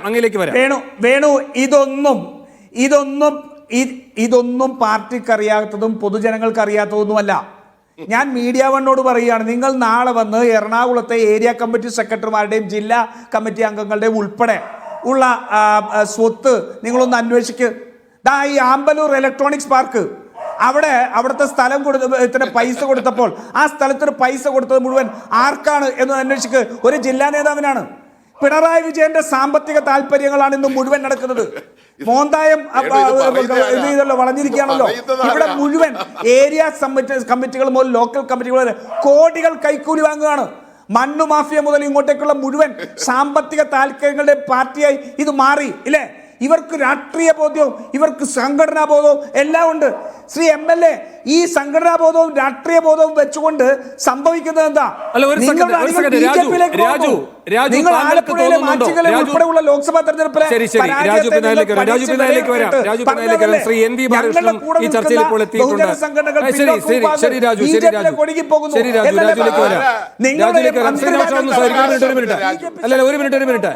NV ബാലകൃഷ്ണൻ ഇതുവരെ അവസരം കിട്ടിയിട്ടില്ല. ശ്രീ നൗഷാദ് ഒന്ന് സഹകരിക്കണം. ശ്രീ NV ബാലകൃഷ്ണൻ, ശ്രീ NV ബാലകൃഷ്ണൻ ഇവിടെ. ശ്രീ NV ബാലകൃഷ്ണൻ, അങ്ങേക്ക് കേൾക്കാമോ ഞാൻ ചോദിക്കുന്നത്? കൂടിക്കാഴ്ച നടത്തി. ശ്രീ NV ബാലകൃഷ്ണൻ, അങ്ങേക്ക് കേൾക്കാമോ? ശരി. ശ്രീ NV ബാലകൃഷ്ണൻ, ഇവിടെ പ്രാദേശിക വിഭാഗീയത എന്ന ഓമന പേരിട്ടാണ് MV ഗോവിന്ദൻ ഈ അപസ്വരങ്ങളെയൊക്കെ കാണിക്കുന്നത്, ചിത്രീകരിക്കുന്നത്. ശരി, പ്രാദേശിക വിഭാഗീയത ആയിക്കൊള്ളട്ടെ. അങ്ങനെയെങ്കിൽ പാർട്ടിക്കകത്ത് നടക്കുന്ന ഒരു ഉൾപാർട്ടി സമരം എന്ന നിലയിൽ ഔദ്യോഗപക്ഷത്തിന്റെ കാഴ്ചപ്പാടിൽ അത് വിഭാഗീയമായിരിക്കാം. പക്ഷെ ഒരു ജൈവ ബന്ധമുള്ളൊരു പാർട്ടി എന്ന നിലയിൽ അതിനകത്ത് നടക്കുന്ന ആശയ സമരമായി അതിനെ കണ്ടാൽ അതിനൊരു മാഹാത്മ്യമുണ്ട്, അതിനൊരു പ്രസക്തിയുണ്ട്. ഇവിടെ അതാണോ നടക്കുന്നത്? കസേര കിട്ടാതെ നേരെ BJPയുടെ ആലയത്തിലേക്ക് പോകുന്നത് എങ്ങനെയാണ് പ്രാദേശിക വിഭാഗീയതയാവുക? എന്ന് മാത്രമല്ല, ഈ T ശശിധരനെ പോലെയൊക്കെയുള്ള ആളുകൾ എത്ര കാലമാണ് അവഗണിക്കപ്പെട്ടിട്ടുള്ളത്? അപ്പോഴും കസേര തേടി അവർ പോയിട്ടില്ലല്ലോ. ഇപ്പോഴും ഒരു DC അംഗമായിരിക്കേണ്ട ആളാണോ ശശിധരൻ? അപ്പോൾ പ്രത്യയശാസ്ത്ര ദാർഢ്യമുള്ള ആ പഴയ വിഭാഗീയതയ്ക്കായിരുന്നു ഇന്ന് MV ഗോവിന്ദൻ നയിക്കുന്ന ഈ പാർട്ടിയിലെ പ്രാദേശിക വിഭാഗീയതയേക്കാൾ മഹത്വമുണ്ടായിരുന്നത് എന്ന കുറ്റസമ്മതമാണോ MV ഗോവിന്ദൻ നടത്തേണ്ടത്? സത്യത്തിൽ സംഭവിച്ചുകൊണ്ടിരിക്കുന്നത്, മലപ്പുറം സമ്മേളനത്തിന് ശേഷം പാർട്ടി പിടിച്ചടക്കപ്പെടുകയും അത് സ്വകാര്യ താല്പര്യങ്ങൾക്ക് വേണ്ടി, സാമ്പത്തിക താല്പര്യങ്ങൾക്ക് വേണ്ടി പാർട്ടി ഉപയോഗിക്കുകയും ചെയ്ത് തുടർച്ചയായി കുറെ വർഷങ്ങൾ സംഭവിച്ചു കഴിഞ്ഞപ്പോൾ CPI എന്ന് പറയുന്ന രാഷ്ട്രീയ പാർട്ടി അതിന് യാതൊരു തരത്തിലുള്ള രാഷ്ട്രീയവും ഇല്ലാതായിരിക്കും എന്നുള്ളതാണ് പുതിയ പ്രശ്നം. CPM-ൽ നേരത്തെ വിഭാഗീയതയൊക്കെ ഉണ്ട്, അതിലൊന്നും സംശയമൊന്നുമില്ല. പലതരത്തിലുള്ള വിഭാഗീയതയെ കുറിച്ച് അറിയാം നമുക്ക്. ഞാൻ അതിന്റെ ചരിത്രത്തിലേക്കൊന്നും പോകുന്നില്ല. പക്ഷെ നിങ്ങൾക്കറിയാം, കേരളത്തില് വികസനവാദികളും അതുപോലെ തന്നെ മറ്റ് പരിസ്ഥിതിവാദികളും തമ്മിലൊക്കെയുള്ള വലിയ സംഘർഷം നടന്നിട്ടുണ്ട്. അതിന്റെ ഭാഗമായിട്ടുള്ള വിഭാഗീയത കേരളത്തിൽ ഉണ്ടായിട്ടുണ്ട്. ഒരു ഭാഗത്ത് E ബാലാനന്ദനും മറുഭാഗത്ത് MP പരമേശ്വരനും ഒക്കെ ചേർന്നുകൊണ്ട് സൈലന്റ് വാലി പ്രശ്നമൊക്കെ നടക്കുന്ന സമയത്ത് വികസനത്തോടുള്ള സമീപനം എന്തായിരിക്കണം എന്ന് സംബന്ധിച്ചുള്ള തർക്കങ്ങൾ നടന്നിട്ടുണ്ട്. അങ്ങനെ തുടങ്ങിയിട്ട് VS അച്യുതാനന്ദന്റെ കാലത്ത് ഈ വെട്ടിനിരത്തൽ പ്രശ്നങ്ങളൊക്കെ ആയിട്ടുള്ള പ്രശ്നങ്ങൾ വന്നിട്ടുണ്ട്. അതുപോലെ തന്നെ CPM-നകത്തെ ബ്രാഹ്മണിക് ഐഡിയോളജിയും കീഴാള വിഭാഗങ്ങളും തമ്മിലുള്ള സംഘർഷം നടന്നിട്ടുണ്ട്. ഇതിന്റെയൊക്കെ ഭാഗമായി വിഭാഗീയതയും പാർട്ടിക്കകത്ത് എല്ലാ കാലത്തും നിലനിന്നിട്ടുണ്ട് എന്നുള്ളത് വസ്തുതയാണ്. അത് നമ്മൾ നിരാകരിച്ചുകൊണ്ട് കാര്യമില്ല. പക്ഷേ മലപ്പുറം സമ്മേളനത്തിന് ശേഷം സംഭവിക്കുന്നത്, രാഷ്ട്രീയം പൂർണ്ണമായി പാർട്ടി ഉപേക്ഷിക്കുകയാണ്. തൊഴിലാളി വർഗ വിപ്ലവവും ജനകീയ ജനാധിപത്യ വിപ്ലവവും തുടങ്ങിയിട്ടുള്ള CPM-ന്റെ കാഴ്ചപ്പാട്, CPM-ന്റെ പരിപാടി, ആ പാർട്ടിയെ സംബന്ധിച്ച്, ആ പരിപാടിയെ സംബന്ധിച്ച് നൗഷാദിനോട് നിങ്ങളൊന്ന് ചോദിക്കൂ. അദ്ദേഹത്തിന് എന്താണ് ആ പരിപാടി നടപ്പിലാക്കുന്നതുമായി ബന്ധപ്പെട്ട് എന്താണ് CPM ചെയ്തുകൊണ്ടിരിക്കുന്നത്? അതൊക്കെ വിട്ടുകളഞ്ഞിട്ട് രാഷ്ട്രീയ അധികാരം സ്ഥാപിക്കുക എന്നുള്ളതാണ്. ആ അധികാരം ഉപയോഗിച്ച് വലിയ തോതിൽ പണം സമ്പാദിക്കുക. ആ പണം സമ്പാദിക്കുന്നതിനെയോ പാർട്ടിക്കകത്ത് സമ്പൂർണ്ണമായി അഴിമതി കൊടികുത്തി വാഴുന്നതിനെയൊന്നും ആർക്കും ചോദ്യം ചെയ്യാൻ പറ്റില്ല. കാര്യം എന്താണെന്ന് ചോദിച്ചാൽ, അതിന്റെ തലപ്പത്തിരിക്കുന്ന പിണറായി വിജയൻ മകളുടെ പേര് മുതൽക്കുള്ള അഴിമതികൾ നടത്തിക്കൊണ്ടിരിക്കുന്ന മനുഷ്യനാണ്. അല്ലെങ്കിൽ അതിന് ഉയർന്ന ഘട്ടത്തിലുള്ള ആളുകൾ മുതൽക്ക് താഴെ നിങ്ങൾ താഴെ ബ്രാഞ്ചിൽ ഒരു കൾവർട്ട് നിർമ്മാണം നടത്തുന്നുണ്ടെങ്കിൽ പാർട്ടിക്ക് അധികാരമുള്ള സ്ഥാനമാണെങ്കിൽ അവിടുന്ന് കൃത്യമായ കമ്മീഷൻ ചോദിച്ച് വാങ്ങുന്ന അവസ്ഥയിലേക്ക് ഓരോരുത്തരും കാശുണ്ടാക്കുന്ന ഒരു അവസ്ഥയിലേക്ക് മാറിയിട്ടുണ്ട്. ഒരു സെക്കൻഡ്, ഈ ഒരു മധു മുല്ലശ്ശേരി എന്ന ഒറ്റ ഏരിയ സെക്രട്ടറിക്ക് മാത്രമാണോ ഇങ്ങനെ ഈ ബഹുനില മാളികയുള്ളത്, ഓതി കാറുള്ളത്, അതുപോലെ തന്നെ വലിയ വലിയ മറ്റു വാഹനങ്ങളുള്ളത് മക്കൾക്കുമൊക്കെ ആയിട്ട്? മാത്രവുമല്ല, ഇത്ര ഒരു സെക്കൻഡ് പാർട്ടി മുന്നോട്ട് പോകണമെങ്കിൽ ഫണ്ട് റൈസേഴ്സ് ഉണ്ടാകണം. അങ്ങനെ ഒരാളാണോ ഈ പറയുന്ന മധു മുല്ലശ്ശേരി? അങ്ങനെയെങ്കിൽ മധു മുല്ലശ്ശേരിയുടെ ഇപ്പോഴത്തെ ഇച്ഛാഭംഗത്തിന് കാരണം എന്താണ്? പുതിയ ഫണ്ട് റൈസേഴ്സ് ഉണ്ടായി, അങ്ങനെ ഫണ്ട് റൈസർമാരുടെ ഈ തർക്കമാണോ നടക്കുന്നത്? തീർച്ചയായും അതൊക്കെ തന്നെയാണ് നടക്കുന്നത്. CPM-ന് ഇപ്പൊ വേണ്ടത് ഫണ്ട് റൈസർമാരാണ്, അല്ലാതെ ഒരു രാഷ്ട്രീയ പരിപാടി മുന്നോട്ട് വെക്കുന്നല്ല. നിങ്ങൾ നോക്കൂ, മധു പൊന്നശ്ശേരി പറയുന്നത് ഞാൻ രാഷ്ട്രീയ പ്രവർത്തകനായി പോയില്ലേ, എനിക്ക് ഏതെങ്കിലും പാർട്ടി ബോധമയ്യോ എന്നാണ്. അദ്ദേഹം പറയുന്നതിന്റെ മലയാളം എന്താണ്? അദ്ദേഹം പറഞ്ഞുകൊണ്ടിരിക്കുന്നതിന്റെ അർത്ഥം എന്താണ്? രാഷ്ട്രീയ പ്രവർത്തകനായി പോയി, അതുകൊണ്ട് ഇതൊരു പ്രൊഫഷനാണ്. ഈ ഒരു CPM-ന്റെ അകത്ത് ലഭിച്ചുകൊണ്ടിരുന്ന കുറെ സൗകര്യങ്ങളുണ്ട്, CPM കൊടുത്തിട്ടുള്ള അധികാരമുണ്ട്, കാശ് സമ്പാദിക്കുന്നതിന് ആവശ്യമായ സൗകര്യങ്ങളുണ്ട്. അത് ബ്ലോക്ക് ആവുമ്പോൾ, അതിലേതെങ്കിലും തരത്തിലുള്ള പ്രതിസന്ധി വരുമ്പോൾ അതിനേക്കാൾ പണം സമ്പാദിക്കാൻ കഴിയുന്ന വേറെ ഏതെങ്കിലും ഒരു രാഷ്ട്രീയ പാർട്ടിയിലോട്ട് പോകുക. മാത്രമല്ല ശ്രീ NV ബാലകൃഷ്ണൻ, ഈ കാര്യങ്ങളൊക്കെ കൃത്യമായി അറിയാമായിരുന്നു എന്ന് കടകംപള്ളി ഇന്നലെ പറയുമ്പോൾ മാധ്യമപ്രവർത്തകർ ചോദിക്കുന്നുണ്ട്. അങ്ങനെയെങ്കിൽ പിന്നെ അതുമായി ബന്ധപ്പെട്ട വിവരങ്ങളൊന്ന് പറയാമോ എന്ന്. ഇപ്പോൾ റിവീൽ ചെയ്യുന്നില്ല എന്നാണ് കടകംപള്ളി പറഞ്ഞത്. ഇപ്പോഴെന്നല്ല, എപ്പോഴെങ്കിലും റിവീൽ ചെയ്യുമോ? അതിനുള്ള ധൈര്യം കടകംപള്ളിക്ക് ഉണ്ടാകുമോ? ഈ പറഞ്ഞതാണ് പ്രശ്നം. ഈ കടകംപള്ളി സുരേന്ദ്രൻ എന്ന് പറയുന്ന മനുഷ്യനാരാണെന്ന് നൗഷാദിന് അറിയുമെന്ന് എനിക്ക് അറിഞ്ഞുകൂടാ. നേരത്തെ മണിച്ചന്റെ ഈ മാസപ്പടി വിവാദത്തിൽ പെടുകയും കൃത്യമായി മാസം പണം വാങ്ങിച്ചു വരികയും ചെയ്തതിനോട് പാർട്ടി നടപടി നേരിട്ടൊരു മനുഷ്യനാണ്. കടകംപള്ളി സുരേന്ദ്രൻ മാത്രമല്ല, CPM-ന്റെ മേഖലയിലുള്ള ആളുകൾ മുഴുവൻ ഇതാണ് ചെയ്തുകൊണ്ടിരിക്കുന്നത്. ഇത് ഓരോരുത്തരും ചെയ്തുകൊണ്ടിരിക്കുന്നു. അത് ഏതെങ്കിലും തരത്തിലുള്ള ഒരു നടപടിയോ അല്ലെങ്കിൽ അയാളെ പാർട്ടിയിൽ നിന്ന് ഒഴിവാക്കുമ്പോൾ ഈ കാര്യങ്ങൾ പറയുന്നു. ഞാൻ നൗഷാദിനെ അല്ല, CPM-ന്റെ പ്രവർത്തകന്മാരെയും ഒക്കെ പറയുകയാണ്, നിങ്ങൾ വന്നു കഴിഞ്ഞാൽ, എന്റെ പ്രദേശത്ത് വന്നു കഴിഞ്ഞാൽ CPM-ന്റെ പഴയ നേതാക്കന്മാർ ജീവിച്ചതും ഇന്നത്തെ നേതാക്കന്മാരുടെ അവസ്ഥയും അവരുടെ സാമ്പത്തിക നില പരിശോധിക്കുക. അത് നിങ്ങൾ പിണറായി വിജയൻ മുതൽക്ക് താഴോട്ട് പരിശോധിക്കുക. പിണറായി വിജയൻ എന്ന് പറയുന്ന മനുഷ്യൻ ആരായിരുന്നു, എങ്ങനെയായിരുന്നു അദ്ദേഹത്തിന്റെ ജീവിതം, അദ്ദേഹത്തിന്റെ ഇപ്പോഴത്തെ ആസ്തിയും സംവിധാനങ്ങളും എന്തൊക്കെയാണ്, അദ്ദേഹത്തിന്റെ ജീവിതശൈലി എന്താണ് എന്ന് പരിശോധിച്ച് നോക്കിയാൽ അവിടെ നമ്മൾക്ക് താഴോട്ട് നമ്മൾ പ്രാദേശിക തലത്തിൽ പ്രവർത്തിക്കുന്ന പാർട്ടി ബ്രാഞ്ച് സെക്രട്ടറിമാരെ വരെ നോക്കിയാൽ ഈ വ്യത്യാസം നമുക്ക് മനസ്സിലാവും. ശരി, അങ്ങ് എന്നോട് ക്ഷമിക്കാൻ, ഞാൻ ഇടപെടുകയാണ്. വളരെ കുറച്ച് സമയമേ ഉള്ളൂ. ശ്രീ ഷാബു പ്രസാദിലേക്ക് വേഗം വന്നു. ശ്രീ ഷാബു, ഒരു വെറും ഏരിയ സെക്രട്ടറി ആയിരുന്നയാളെ ഇത്ര ആവേശത്തോടെ വരവേൽക്കേണ്ട കാര്യം എന്താണ്? അപ്പോൾ CPM-ൽ എന്താണോ മധു മുല്ലശ്ശേരി നടത്തിക്കൊണ്ടിരുന്നത് അതിനൊരു ഭംഗം വന്നിരിക്കുന്നു. അതേ കാര്യങ്ങൾ മധുവിനും വേണ്ടത് മധുവിനെടുക്കാം, BJPക്ക് കിട്ടേണ്ടത് BJPക്കും എടുക്കുക. അത്തരമൊരു ധാരണയുടെ അടിസ്ഥാനത്തിലാണോ ഈ വലിയ ആഘോഷത്തോടെ നിങ്ങൾ മധുവിനെ വരവേൽക്കുന്നത്?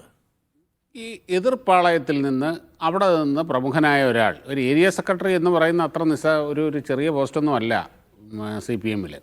അങ്ങനെ സ്വാധീന ശക്തിയുള്ള വർഷങ്ങളായി, പതിറ്റാണ്ടുകളായി അവിടെ പ്രവർത്തിച്ചു വരുന്ന ഒരു സീനിയർ നേതാവ് എന്നെ എതിർപ്പാളയത്തിൽ നിന്ന് ഇങ്ങോട്ട് വരുമ്പോൾ ഉണ്ടാകുന്ന സ്വാഭാവികമായ ആ ഒരു ആഹ്ലാദ പ്രകടനമൊക്കെ തന്നെയാണത്. ഇപ്പോൾ ഇവിടുന്ന് സന്ദീപ് വാര്യരെ ഇവരെങ്ങോട്ട് പിടിച്ചെടുത്തപ്പോൾ എന്തുകൊണ്ട് എന്തൊരു ആഘോഷമായിരുന്നു അവർക്ക്. അതിനൊക്കെ എല്ലാവർക്കും അർഹതയുണ്ട്. അങ്ങനെയൊക്കെ സംഭവിക്കുക. അതിനപ്പുറത്തേക്ക് ഇതിനെയൊന്നും നമ്മൾ വായിക്കേണ്ടതില്ല. ശരി, അത്രയേ ഉള്ളൂ. അത് ശരി. അവസാനമായി ശ്രീ M നൗഷാദ്, ചുരുക്കി പറയണം, സമയം കുറവാണ്, അങ്ങ് സഹകരിക്കണം. രണ്ട് കാര്യങ്ങൾ. ഒന്ന്, VV രാജേഷ് പറഞ്ഞതാണ് ഇന്ന് ഈ മധു മുല്ലശ്ശേരിയെ കണ്ട ശേഷം. അദ്ദേഹം പറയുകയായിരുന്നു, CPM-ന് തിരുവനന്തപുരത്ത് ഏറ്റവും വലിയ തിരിച്ചടിയാണ് ഉണ്ടായിക്കൊണ്ടിരിക്കുന്നത്. കഴിഞ്ഞ പാർലമെന്റ് തെരഞ്ഞെടുപ്പിൽ LDF-നേക്കാളും 80,000 വോട്ട് തിരുവനന്തപുരം ജില്ലയിൽ കൂടുതലായിരുന്നു BJPക്ക് എന്ന് മാത്രമല്ല, CPM-ന്റെ ജില്ലാ സെക്രട്ടറിയുടെയും തിരുവനന്തപുരത്തു നിന്നുള്ള LDF-ലെ 2 മന്ത്രിമാരുടെയും ബൂത്തുകളിൽ BJP ലീഡ് ചെയ്യുന്ന സാഹചര്യമുണ്ടായി. നിരവധി ബ്രാഞ്ച് സെക്രട്ടറിമാരും അംഗങ്ങളും പ്രാദേശിക പ്രവർത്തകരുമായി സമ്പർക്കത്തിലാണ് എന്ന്. അപ്പോൾ തിരുവനന്തപുരത്ത് മധു മുല്ലശ്ശേരിയിൽ കാര്യങ്ങൾ നിൽക്കുന്നില്ല. ഈ മുല്ലശ്ശേരിക്ക് പുറമെ മെല്ലെ കൂടുതൽ പേർ വരികയാണ്. ഒരു കാര്യം കൂടി, മുല്ലശ്ശേരിയുടെ വേറൊരു അവകാശവാദം, ചിറയൻകീഴ് മണ്ഡലം 2000 വോട്ടിന്റെ ദൂരത്തിൽ മാത്രം BJPക്ക് നിൽക്കുകയാണ്, കയ്യെത്തും ദൂരത്ത്. അത് മോദിക്കായി ഈ ഒരു മിഷൻ എന്ന നിലയിൽ മുല്ലശ്ശേരി ഏറ്റെടുത്തിരിക്കുകയാണ്, അങ്ങോട്ടേക്ക് കൊണ്ടുപോകുമെന്ന്. അതുകൊണ്ട് ഒരു മുൻ ഏരിയ സെക്രട്ടറി പോയി എന്ന അപ്പുറത്തേക്ക് ഇതിന്റെ ആഘാതം വളരില്ലേ?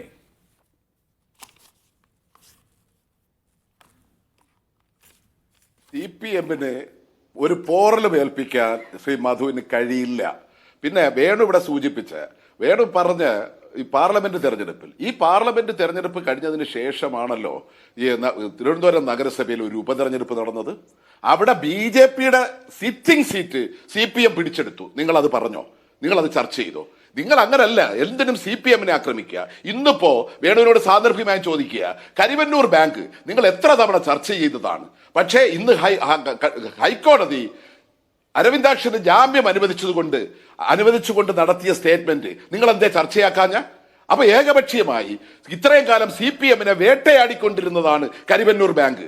പക്ഷെ ഹൈക്കോടതി അസന്നിഗ്ധമായി അവർക്ക് ജാമ്യം അനുവദിച്ചതുകൊണ്ട് ഒരു തെളിവുമില്ലാതെയാണ് നിങ്ങൾ ഈ കേസ് ഫ്രെയിം ചെയ്തത് എന്ന് പറഞ്ഞിട്ട് ആ സ്റ്റേറ്റ്മെന്റ് അല്ലേ നിങ്ങൾ ഇത് ചർച്ചയാക്കേണ്ടത്? പക്ഷെ CPM ഒരാൾ പോയത് ചർച്ചയാക്കുക, ഏതിനും CPM-നെ ആക്രമിക്കുക. അതേസമയം നിങ്ങളിപ്പോൾ പറഞ്ഞു മധു പറയപ്പെടുന്നയാള് വലിയ സമ്പന്നനാണ്, പാർട്ടി ഉപയോഗിച്ച് സമ്പത്തുണ്ടാക്കിയ ആളാണെന്ന്. അത് കണ്ടുപിടിക്കപ്പെടുകയും മറ്റും ചെയ്തതിന്റെ ഭാഗമായിട്ടാണ് ഈ പാർട്ടിയിൽ ആ സ്ഥാനത്ത് നിന്നും അയാളെ ഒഴിവാക്കിയത്. പക്ഷേ അവരെ രണ്ട് കൈകൊണ്ടും സ്വീകരിച്ച BJP-യുടെ ഏത് വിഴുപ്പും ചുമക്കുന്ന തലത്തിലേക്ക് BJP മാറിയിരിക്കുന്നു എന്ന ചർച്ചയിലേക്ക് നിങ്ങൾ പോയില്ല, എന്ന വർത്തമാനത്തിലേക്ക് നിങ്ങൾ പോയില്ല. നിങ്ങൾ CPM-ൽ ഒരാൾ പോയാൽ ചർച്ച, BJP-യിൽ നിന്ന് CPM-ലേക്ക് ആരെങ്കിലും വന്നാൽ അത് മഹാ അപരാധം. ആ തരത്തിലാണ് കേരളത്തിലെ മാധ്യമങ്ങൾ സ്വീകരിച്ചിട്ടുള്ളത്. നിങ്ങൾക്കറിയാമല്ലോ, പത്തനംതിട്ടയിൽ CPM-ലേക്ക് വന്ന മുൻ BJP പ്രവർത്തകനെ മന്ത്രി പോയി സ്വീകരിച്ചു, വീണ ജോർജ് പോയി സ്വീകരിച്ചു എന്ന് പറഞ്ഞ് ചർച്ച നടത്തിയവരാണ് നിങ്ങൾ. നിങ്ങൾ ഇന്ന് മധുവിനെ പോലുള്ള ഒരാളെ BJP ഏറ്റെടുത്തിട്ട് ആ BJP-യുടെ നിലപാടിനെ പറയാൻ നിങ്ങൾ തയ്യാറാകുന്നില്ല. സമയം കഴിഞ്ഞാൽ ഇടപെടുകയാണ്. നാളെ മധു BJP-യിൽ അംഗത്വം എടുക്കുകയാണ്.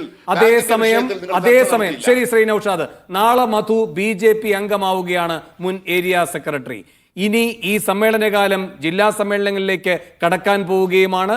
അതിനിടയിൽ ഈ സമ്മേളനകാലം BJP അത് അവരുടെ റിക്രൂട്ട്മെന്റ് ക്യാമ്പാക്കി മാറ്റുമോ ഇല്ലയോ എന്നതിന് MV ഗോവിന്ദൻ മറുപടി പറയണം. വളരെയധികം നന്ദി. ഈ ചർച്ചയിൽ പങ്കെടുത്ത എല്ലാവർക്കും. സ്പെഷ്യൽ എഡിഷൻ അവസാനിക്കുന്നു. ഇടവേള.